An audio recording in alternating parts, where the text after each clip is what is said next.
మొన్న 2 రోజులు అంటే 24, 25 తారీఖులో భారతీయ జనతా పార్టీ ఆఫీస్ వద్ద విద్యార్థుల ఫీ రీఎంబర్స్మెంట్ బకాయిలు చెల్లించాలి, ఫీజు బకాయి బీజేపీ లడాయి అనేటటువంటి కార్యక్రమం భారతీయ జనతా పార్టీ తీసుకోవడం జరిగింది. ఆ సందర్భంగా వేలాది మంది విద్యార్థులు అక్కడ రావటము, సాంఘీభావం తెలపటము, ఆ సందర్భంగా పాలిటెక్నిక్ విద్యార్థులు కూడా రావటము, వారు సాంఘీభావం తెలుపుతో పాటు మా పాలిటెక్నిక్ కాలేజ్ కూడా మీరు రావాలి సార్, జియో 97 మీరు మాట్లాడాలి, దాన్ని వ్యతిరేకించాలి అనేటువంటి అవసరం ఉన్నదని చెప్పేసి కూడా వారు చెప్పడం జరిగింది.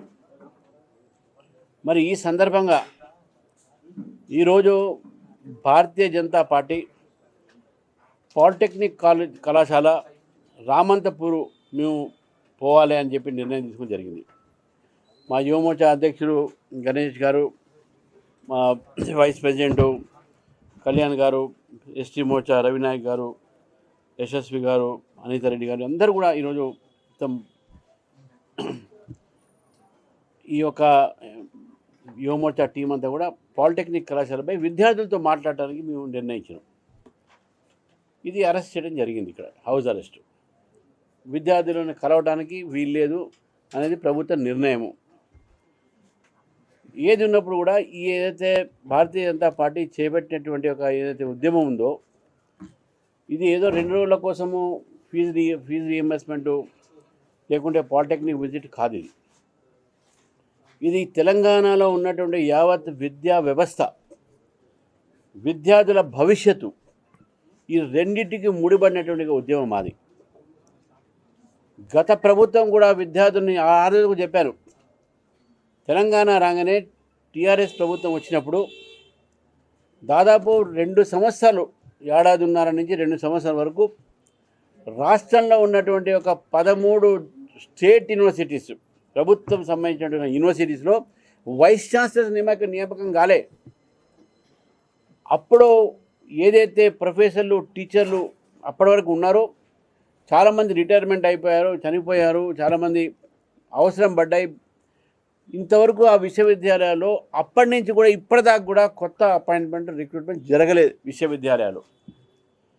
చివరికి విశ్వవిద్యాలయంలో ఒక బ్లాక్ గ్రాంట్ అని ఉంటుంది, దాన్ని జనరల్గా వాడరు.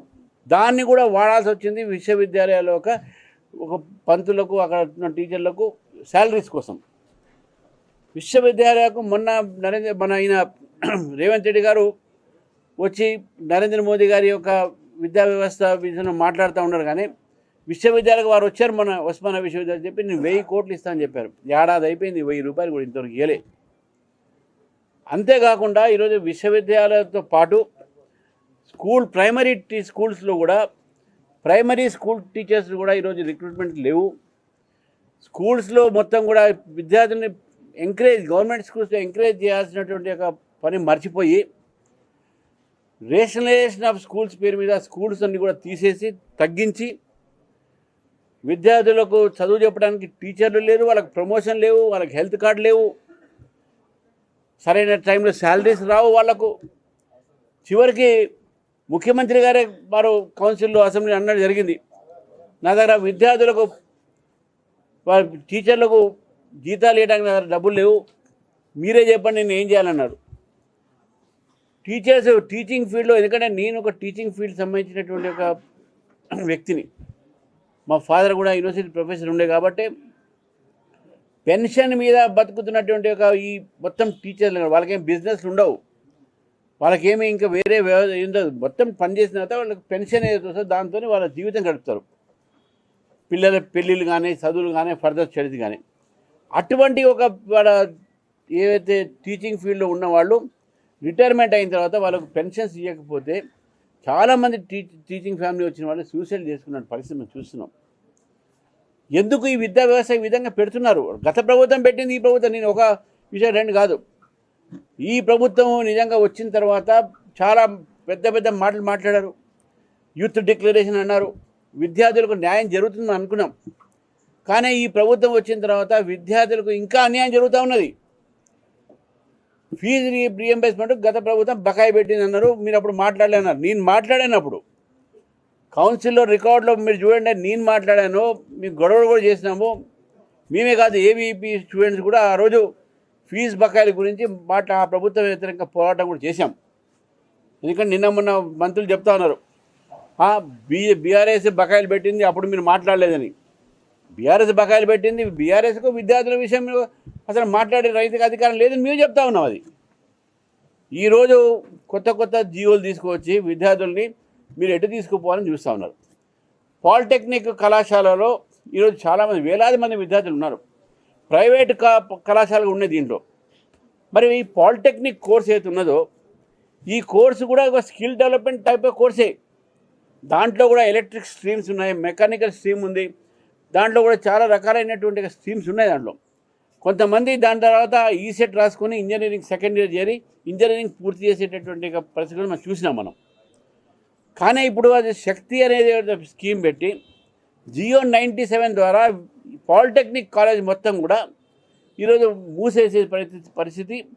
పాలిటెక్నిక్ విద్యార్థులంతా కూడా ఇంజనీరింగ్కి పోకుండా పోకుండా మొత్తం వాళ్ళకు స్కిల్ డెవలప్మెంట్కే పరిమితం చేసి, వీళ్ళకే స్కిల్ ఉంది, every polytechnic student has got some skill. వాళ్లకు ఈరోజు మీరు ఏం చేస్తున్నారన్న విషయాన్ని జియో 97 ద్వారా మీరు చెప్పదలుచుకోవాలి. మీ స్పష్టత లేదు కాబట్టి మళ్ళీ కమిటీ వేశారు, హై పవర్ కమిటీ, కేశవరావు గారి నాయకత్వంలో, కోదండరామ్ గారి యొక్క నాయకత్వంలో. ఈ హై పవర్ కమిటీ ఎందుకు వేశారు మీరు? మీకు వాస్తవానికి క్లారిటీ ఉండుంటే మీరే ఎక్స్ప్లెయిన్ చేయొచ్చు కదా స్టూడెంట్స్కు. ఆ స్టూడెంట్స్ అడిగితేనే వాళ్ళ మీద లాఠీ చార్జ్, జైలుకు పంపించడం, వాళ్ళ మీద తప్పుడు కేసులు పెట్టడం. ఈరోజు వాళ్ళని బెదిరిస్తున్నారు. మొత్తం రామంతపూర్ పాలిటెక్నిక్ కాలేజ్ ముందు పోలీసులు పెట్టేసి వాళ్ళని బయటికి రాకుండా చేస్తూ ఉన్నారు విద్యార్థుల్ని. ఇది ఈరోజు ఉన్న పరిస్థితి, విద్యా వ్యవస్థ పరిస్థితి. ఫీ రీఎంబర్స్మెంట్ మనం చెప్పాం. నేను మళ్ళీ పదే చెప్పాల్సిన అవసరం లేదు. గత ప్రభుత్వం ఇచ్చినటువంటి బకాయిలు ముందు వచ్చే క్యారీ ఫార్వర్డ్ చేస్తే ఈరోజు 15,000 కోట్లు అయింది. నిన్న మొన్న లెక్క చూస్తాను, 15,000 కోట్లు, దాదాపు 40 లక్షల మంది విద్యార్థులకు ఈరోజు బకాయిలు ఉన్నారు. నేను ఆ రోజు ధారణ చేసిన సమయంలో సాయంకాలం పూట కొంతమంది విద్యార్థుల ప్రైవేట్ అకౌంట్లో కొంత అమౌంట్ వేశారు. కొంత ఏంటంటే కొద్దిగా దీన్ని డైవర్ట్ చేయడానికి. ఇది ఫీజు బకాయి అనో లేకుంటే పాలిటెక్నిక్ కాలేజ్ వాళ్ళకు ఏదో ఇంజనీరింగ్ చేయాలనో ఇది ఇష్యూ కాదు ఇక్కడ. ఎందుకంటే దేశమంతా కూడా రాహుల్ గాంధీ ఏం చేస్తున్నాడు? తిరుగుతున్నాడు. ఏం తిరుగుతున్నాడు? ఎక్కడ తిరుగుతున్నాడు? ఎన్డీఏ ప్రభుత్వంలో ఉన్నటువంటి స్టేట్లో తిరిగి అసలు మొత్తం వ్యవస్థనే మొత్తం పాడైపోయింది, యువత అంతా ఇదైపోతుంది, స్టూడెంట్స్ అని మాట్లాడుతూ ఉన్నారు. కాంగ్రెస్ పరిపాలిత రాష్ట్రము తెలంగాణలో మీకు ఏదైతే నెలకు కరెక్ట్గా ముడుపులు ముడతాయో ఇక్కడ స్కాలర్షిప్ మాత్రం ఇయ్యరు, మీకు మాత్రం ముడుపులు టైం పుడతాయి. అటువంటి రాష్ట్రంలో ఈరోజు విద్యార్థుల పరిస్థితి ఏ విధంగా ఉందో ఒక్కసారి ఆలోచించండి. యంగ్ ఇండియా గురుకులాలు ఆయన పెట్టాడు, అవి పోయినాయి. వీరు యంగ్ ఇండియా కాన్సెప్ట్లు తీసుకొచ్చారు. ఈ యంగ్ ఇండియా ఏ విధంగా కానీ అసలు ఇండియాని గౌరవించే మీకు అసలు మర్యాద తెలియదు కదా. ఈ యొక్క విద్యా వ్యవస్థని ఈరోజు తెలంగాణలో బస్సు పట్టిపోయింది. ప్రైవేటీకరణ చేసే ప్రయత్నం, పాలిటెక్నిక్ గవర్నమెంట్ పాలిటెక్నిక్ కూడా ప్రైవేటీకరణ చేసి ఈరోజు గవర్నమెంట్ కాలేజెస్ ఉన్నటువంటి ఏవైతే కాలేజెస్ ఉన్నాయో పాలిటెక్నిక్ కాలేజ్ ప్రైమ్ ల్యాండ్స్ ఉన్నాయి. ఇది మసబ్ ట్యాంక్ అయితే ఏంది, ఇటు పాలిటెక్నిక్లో ఉన్నటువంటి ఈ మన రామంతపూర్ అయితే ఏంది, ఇటు మహబూబ్ నగర్ పాలిటెక్నిక్ అయితే ఏంది, నల్గొండ పాలిటెక్నిక్, ఇవన్నీ ప్రభుత్వ భూములు.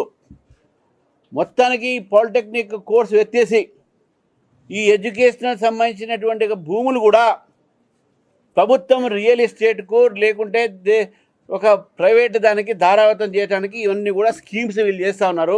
విద్యార్థుల భవిష్యత్తు కోసం స్కీమ్ చేయట్లేదు. చివరికి విశ్వవిద్యాలయాల భూములు కూడా మింగటానికి ఈ ప్రభుత్వం ప్రయత్నం చేస్తూ ఉన్నది. చూసాం మనం సెంట్రల్ యూనివర్సిటీలో 100 ఎకరాలు రాత్రి బుల్డోజర్లు పెట్టి చెట్లు, నెమళ్ళు, పావులు అన్నీ ఏది కనబడితే దాని మీద బుల్డోజర్లు పెట్టించి ఈరోజు సెంట్రల్ యూనివర్సిటీ భూమిని ఆక్రమణ చేస్తే సుప్రీంకోర్టు మధ్యన వచ్చింది కాబట్టి ఆగింది. ఈరోజు విశ్వవిద్యాలయాలు ఇక్కడ కూడా ఉస్మానియా విశ్వవిద్యాలయంలో కూడా ఈ యొక్క మొత్తం ఎడ్యుకేషన్ సిస్టమ్ని, ఎడ్యుకేషన్ ఇన్స్టిట్యూషన్ని నిర్వీర్యం చేసి ఆ భూముల్ని రియల్ ఎస్టేట్ల కింద పెద్ద పెద్ద బడా వ్యాపారులకు ఇవ్వడానికి ప్రభుత్వం చేస్తున్నటువంటి ఒక ప్రయత్నం ఇది. అందుకే విద్యా వ్యవస్థ మీద ఇంట్రెస్ట్ పెట్టకుండా రియల్ ఎస్టేట్ మీద ఇంట్రెస్ట్ పెడుతుంది ఈ ప్రభుత్వం ఇది. కాబట్టి విద్యా వ్యవస్థకు వ్యతిరేకంగానే ఈరోజు ఈ పోరాటము. ఒక పాలిటెక్నిక్ స్టూడెంట్ ఫీ రీఎంబర్స్మెంటు, ఆయుష్ విద్యార్థులు, ఎంబీబీఎస్ విద్యార్థులకు, దీంతో పాటు విద్యార్థులతో పాటు యావత్ విద్యా వ్యవస్థ మార్పు రావాలి, న్యూ ఎడ్యుకేషన్ పాలసీ ఇక్కడ అమలు పరచాలి అనేది భారతీయ జనతా పార్టీ డిమాండ్ చేస్తూ ఉన్నాం మేము. ఈ సందర్భంగా మరొకసారి నేను ప్రభుత్వానికి గుర్తు చేస్తాను, అణిచివేతతోని ఈ ఉద్యమాలు ఆగవు.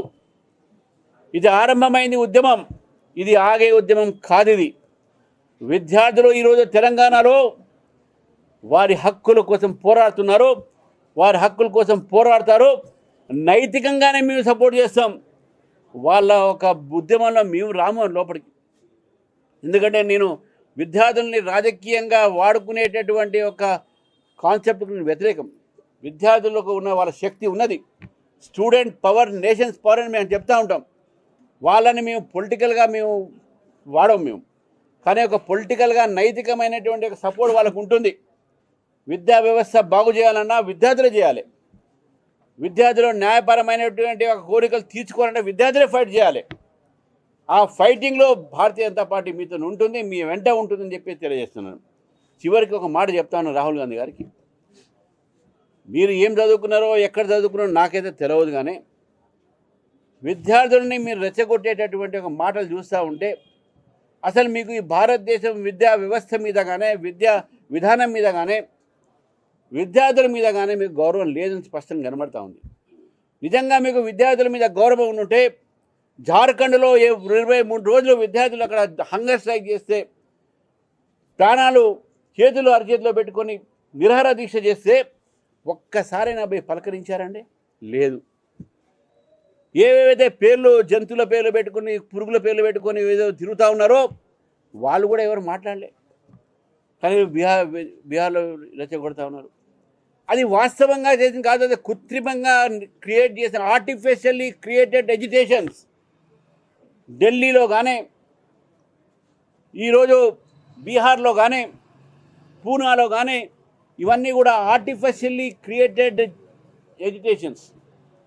There is no issue for the students in NDA states. They are all happy in NDA states. నాన్-NDA స్టేట్లో తెలంగాణ లాంటి దగ్గరే విద్యార్థులు ఈరోజు సఫర్ అవుతూ ఉన్నారు. కర్ణాటక కూడా అదే పరిస్థితి, నాన్-NDA స్టేట్. అందుకని రాహుల్ గాంధీ గారు చెప్తాను, మీరు అక్కడ ఇక్కడ టీషర్ట్లు వేసుకొని, షర్ట్లు వేసుకొని వాళ్ళతోని వీళ్ళతోని స్టేజ్ మీద ఫోటోలు దిగి డ్యాన్సులు చేసి అబద్ధాలు ఆడి ఏవేవో మాట్లాడి ఇవన్నీ మాట్లాడకుండా మీరు ఫస్ట్ తెలంగాణ రండి. మీరు తెలంగాణ వచ్చి మీరు రేవంత్ రెడ్డికి కొద్దిగా గడ్డి పెట్టి బుద్ధి తీసుకురండి. ఏంది విద్యార్థుల పరిస్థితి ఇక్కడ? ఈ విద్యార్థుల గురించి మీరు మాట్లాడరా? Why don't you speak about Telangana students? Why don't you advise your chief minister to take care of your education system here? The education system in Telangana has collapsed. The students are now facing severe problems. Students are thrown to darkness. Their future is bleak. అటువంటి పరిస్థితి ఈరోజు తెలంగాణలో ఉంటే మేము ఊరుకునేది లేదు. ఈ పోరాటం కొనసాగుతుంది. మీరు హౌస్ అరెస్ట్ చేసినా, మమ్మల్ని జైల్లో పెట్టినా, మా మీద పీడీ యాక్ట్ పెట్టినా ఈ పోరాటం ఆగదు అని చెప్పేసి కూడా కాంగ్రెస్ ప్రభుత్వాన్ని హెచ్చరిస్తా ఉన్నాను. ధన్యవాదాలు.